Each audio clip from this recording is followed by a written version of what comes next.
Ada satu cerita di kitab Ihya itu ceritakan ada seseorang yang orang ini sudah dibenci sama seluruh penduduk daerah itu.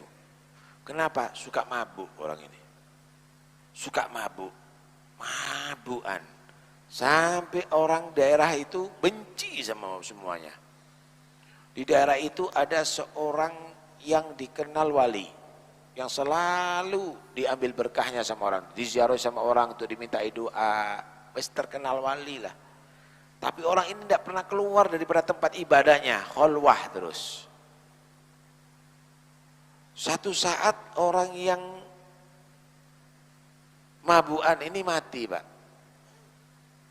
Itu mati, tetangganya nggak ada yang takziah. Istrinya itu bingung, sampai akhirnya bayar orang untuk mandikan. Ngafani, setelah dikafani, sudah demikian tidak ada orang yang datang untuk nyolati. Suruh bawa ke masjid atau musola, nggak ada yang ke sana. Bingung, orangnya juga yang dibayar bingung, gimana ini Bu? Udah taruhan di pinggir jalan sudah. Ada yang mau peduli, ya dikubur, kalau nggak ada peduli, biar pelajaran bagi yang lainnya. Subhanallah, di saat itu wali yang sudah puluhan tahun itu tidak pernah keluar dari tempat ibadahnya, muncul keluar di tengah-tengah daerah itu, di tengah-tengah desa atau kota itu. Ya gempar orang-orang, loh keluar semuanya, yang di pasar, yang ada di pedalaman, semuanya datang. Ada apa ini, ada apa? Sekian lama puluhan tahun nggak keluar, kemudian keluar di daerah itu saat itu.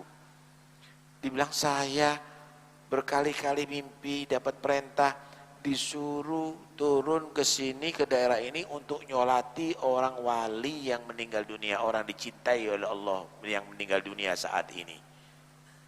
Sopo rek mati rek? Takon orang. Siapa ini yang mati? Mungkin kampung sebelah, nggak ada yang mati oleh PKP. Ya ini orang mati.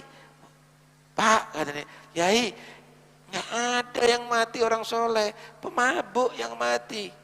Saya ini mimpi bukan sekali, berkali-kali saya dikatakan harus ngurusi seorang yang dicintai oleh Allah yang meninggal dunia. Nggak ada yang lagi mati kecuali dia.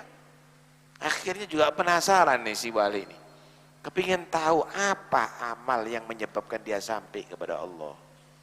Masya Allah. Datang sama istrinya, Bu, saya mau tanya, apa amalan suami Anda? Ya suami saya orang sudah kenal Pak Yai, suka mabuk, suka itu kan amal jeleknya, amal baiknya yang saya tahu, yang kepingin tahu. Yang saya tanya itu amal baiknya. Yai, memang ada dua hal keistimewaan suami saya yang orang-orang tidak tahu. Apa itu Bu? Yang pertama, suami saya tidak pernah meninggalkan qiyamul lail. Sholat 5 waktu dijaga Yai, gak pernah meninggalkan sholat 5 waktu. Kemudian memang kalau habis isya mabuk Yai, cuma malam itu kalau sadar dia langsung mandi, ganti baju, sholat sambil menangis meratap, ya Allah, betapa sulitnya meninggalkan yang haram ya Allah, betapa hinanya orang yang sudah menjadi budak nafsu dan setan ya Allah, semua orang udah benci kepadaku ya Allah, Engkau yang maha rahmat ya Allah, ampuni aku ya Allah, sayangi aku ya Allah, jangan Engkau siksa aku ya Allah.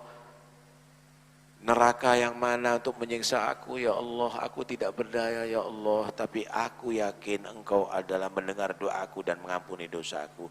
Itu menangis sampai subuh, setelah subuh sholat subuh masih berzikir sampai waktu duha, setelah itu baru dia bekerja.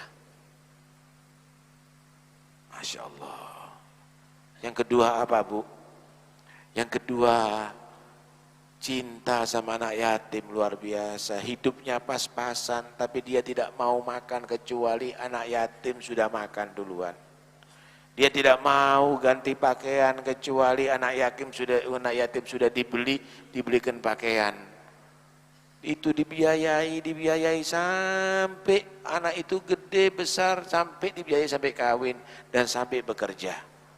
Terus dia tadi itu perhatian sama anak yatim, cari anak yatim, peduli dengan anak yatim.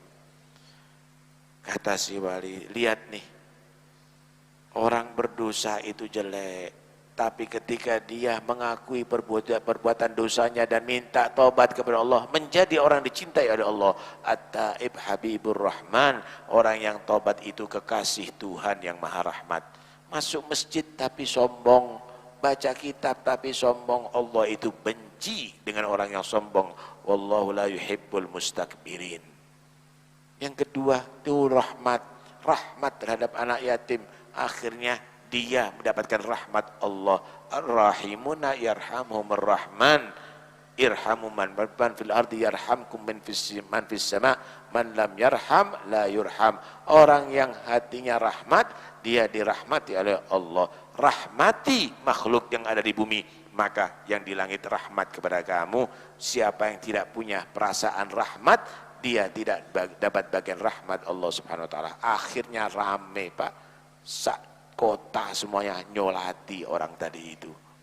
Karena itu ayo kesempatan kita semuanya, perhatikan orang yang perlu kita bantu, anak-anak yatim kita bantu, para janda kita bantu, orang-orang miskin kita bantu. Jangan-jangan di situ kamu akan mendapatkan cinta Allah, kasih Allah, ridha Allah Subhanahu wa taala. Mudah-mudahan insyaallah manfaat dunia akhirat. Mudah-mudahan kita jadikan orang-orang yang saleh, bisa meniru jejak orang yang saleh. Amin Allahumma amin.